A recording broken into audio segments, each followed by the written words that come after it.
अगर main plan बनाते वक्त आपको थीम का सिलेक्शन नहीं आता तो ये वीडियो आपके लिए बहुत ही इम्पोर्टेंट है। मैं इस वीडियो में आपको पूरी तरह से दिखाऊंगा कि किस प्रकार से हम थीम का सिलेक्शन करते हैं। मेन प्लान बनाने में थीम पर ही सब कुछ डिपेंड रहता है और उसी पर बजट भी जाता है। मैं इसके बारे में सारी आपसे बात करूंगा।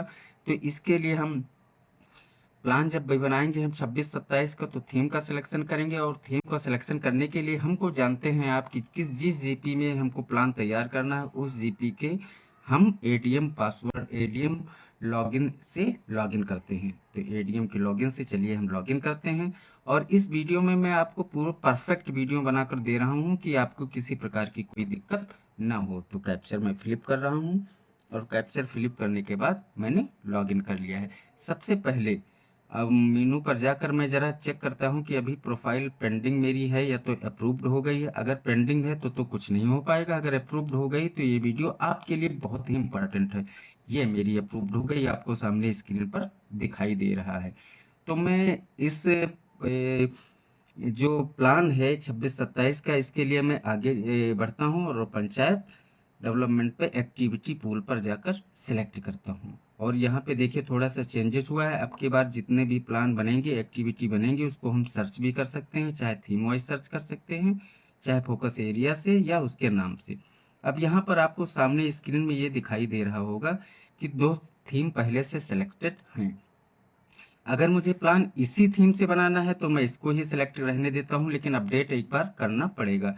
और मेरी गुजारिश है आप लोगों से कि आप एक ही थीम का सिलेक्शन करिए, जिससे कि आपको मेन प्लान बनाने में कोई प्रकार की समस्या ना हो। आप दो थीम भी कर सकते हैं लेकिन एक थीम सिलेक्ट करना बहुत ही जरूरी है।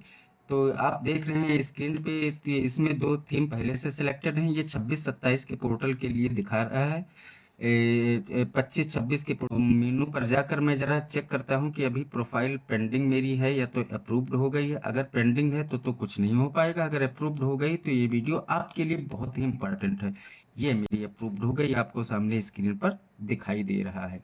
तो मैं इस जो प्लान है 26-27 का इसके लिए मैं आगे बढ़ता हूँ और पंचायत डेवलपमेंट पे एक्टिविटी पूल पर जाकर सिलेक्ट करता हूँ। और यहाँ पे देखिए थोड़ा सा चेंजेस हुआ है। अब की बार जितने भी प्लान बनेंगे एक्टिविटी बनेंगे उसको हम सर्च भी कर सकते हैं, चाहे थीम वाइज सर्च कर सकते हैं, चाहे फोकस एरिया से या उसके नाम से।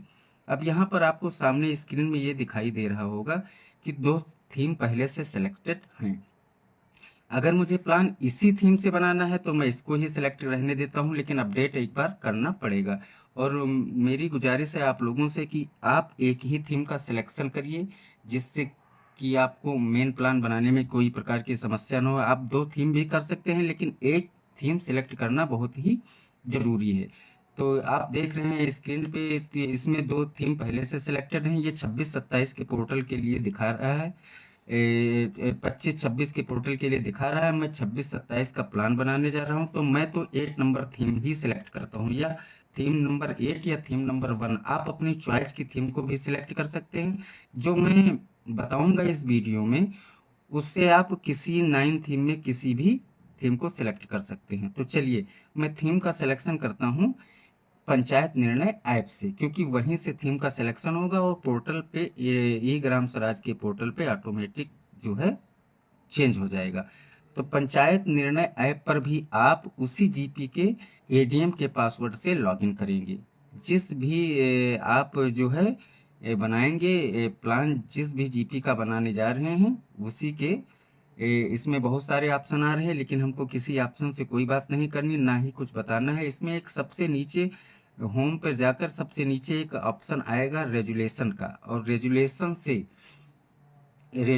से जब हम जाएंगे तो थर्ड नंबर पे, रेजुलेशन के नीचे थर्ड नंबर पर जैसे हम view SSD theme selected bye PSS priority theme for development, यहाँ पर एक ऑप्शन आपको दिखाई दे रहा है क्या, सबसे ऊपर ही 25-26 में इसी को हम अपडेट करेंगे। तो पहले मैं व्यू करके दिखाई दे रहा हूँ दिखा रहा हूँ कि किस प्रकार से इसमें जो है व्यू करके क्या थीम सिलेक्शन है, कैसे क्या है। अब इसमें भी देखिए जो आपके एडीएम के पासवर्ड पर दिखाई दे रहा था वह यहाँ पर दिखाई दे रहा है। अब मैं इसको मॉडिफाइड में जाकर चेंज करता हूँ। तो मॉडिफाइड में हम चले गए और मॉडिफाइड में जाने के बाद यहाँ पर क्या हम अदर कर देंगे और अदर करने के बाद बाकी कोई सिलेक्शन नहीं कर सकते हैं, तो हम यहाँ पर अदर कर देंगे।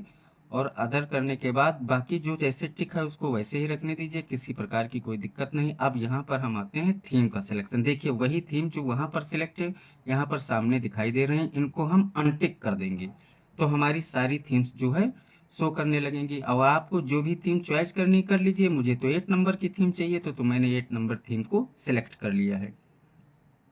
8 नंबर, और आपको जो भी चॉइस करनी हो 9 थीम में से जिससे भी आपको मेन प्लान बनाना है वो थीम सेलेक्ट कर लीजिए। एक करिए चाहे 2 करिए, मेरी सलाह ये है कि एक ही थीम सेलेक्ट करिए। मैंने 8 नंबर थीम को टिक कर दिया है और जो है मैं स्क्रॉल करके नीचे जाऊंगा।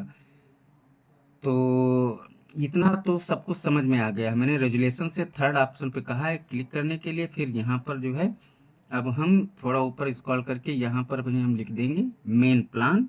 चाहे आप पूरा लिख दीजिए मेन प्लान 26-27 या मेन प्लान करके ही छोड़ दीजिए। और यहाँ पर हम क्या करेंगे अपडेट कर देंगे।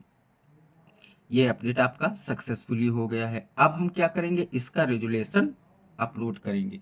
तो मैंने थर्ड नंबर ऑप्शन बताया था, थर्ड नंबर के बाद मैं ऑप्शन नंबर फोर्थ उसके जस्ट नीचे ही उसी को सिलेक्ट करता हूँ। आप रेजुलेशन हिंदी में करना चाहते हैं तो उसकी लैंग्वेज को हिंदी में सिलेक्ट करेंगे, और अगर इंग्लिश में करना चाहते हैं तो इंग्लिश में सिलेक्ट कर लेंगे। किसी प्रकार की कोई समस्या अभी तक तो वीडियो में आए नहीं। मैं तो हिंदी में ही करना चाह रहा हूँ तो हिंदी को सिलेक्ट करके और यहाँ से रेजुलेशन क्या कर लेंगे, यहाँ ईयर चुन लेंगे 25-26 और यहाँ पे यहाँ सर रेजुलेशन को क्या करेंगे डाउनलोड कर लेंगे। और डाउनलोड करने के बाद ये आपको स्क्रीन पे दिखाई दे रहा है कि मेरा रेजुलेशन आ गया है, थीम मेरी 8 नंबर सेलेक्ट हो गई है। इसको आप प्रिंट करके साइन करवा के प्रधान और सचिव के, और फिर से इसको अगले ऑप्शन में फिफ्थ में हम कुछ नहीं करेंगे, 6 में इस ऑप्शन को इसी फॉर्मेट को हम पीडीएफ बना लेंगे। इसी फॉर्मेट को फिफ्थ में मुझे नहीं करना है। आपको मैं एक बार फिर से बताए दे रहा हूँ। रेजुलेशन में जो है देखिए फिफ्थ में मैंने सेलेक्ट किया तो यहाँ पर कोई भी ऑप्शन नहीं आ रहा है, वो पहले से कह रहा है कि 25-26 में रेजुलेशन जो है अपलोड है। तो मुझे 6 नंबर ऑप्शन को क्लिक करना है और 25-26 के इस रेजुलेशन को यहाँ पर जो है चेंज कर देना है, अपडेट कर देना है। तो अपडेट करने के लिए यहाँ पर हम सिलेक्ट कर लेंगे और जो भी रेजुलेशन मेरा साइन करके आया है उसको हम अपने पीसी या लैपटॉप में डालकर और सर्च कर लेंगे। और सर्च करने के बाद यहाँ पर आप जीपी का नाम भी लिख सकते हैं और यहाँ से सेव कर देंगे। सेव करने के बाद यहाँ पर आप जो है टिक करेंगे और इसको अपलोड कर देंगे। अपलोड में क्या काफ़ी समय नहीं लगेगा। देखिए आ गई है, अपलोड सक्सेसफुली हो गया है। अब हम जरा चलते हैं ये ग्राम स्वराज के एडीएम पासवर्ड पे, जहाँ पर मुझे अभी दिखाई दे रहा था वहाँ पर देखते हैं कि थीम का सिलेक्शन हो गया है। जो मैंने 8 नंबर थीम अभी सिलेक्ट की थी, हाँ हो गया, ये पूरा पूरा कंफर्म हो गया है। अब इस वीडियो को देखकर आप जो है अपनी जीपी की थीम को भी सिलेक्ट कर सकते हैं। वीडियो अगर आपको अच्छा लगा है तो आप लाइक करें, कमेंट करें, सब्सक्राइब करें। और अगर सप्लीमेंट्री का भी कोई सवाल आप लोगों के बीच में फंस रहा है तो आप उसको भी कर सकते हैं। और मेरा कॉन्टैक्ट नंबर वीडियो के मैसेज में पिन रहता है, उसमें मोबाइल नंबर भी रहता है। आपको किसी प्रकार की अगर प्लान बनाने में या सप्लीमेंट्री प्लान बनाने में दिक्कत आ रही है तो आप डायरेक्ट कांटेक्ट करके मुझसे बात भी कर सकते हैं। और स्क्रीन पे मैं आपको दिखाई दे रहा हूँ कि अभी 1-2 थीम मेरी जो है दिखाई दे रही थी, अब 8 नंबर थीम मेरी दिखाई दे रही है। वीडियो के लिए थैंक यू, धन्यवाद, नमस्कार साथी।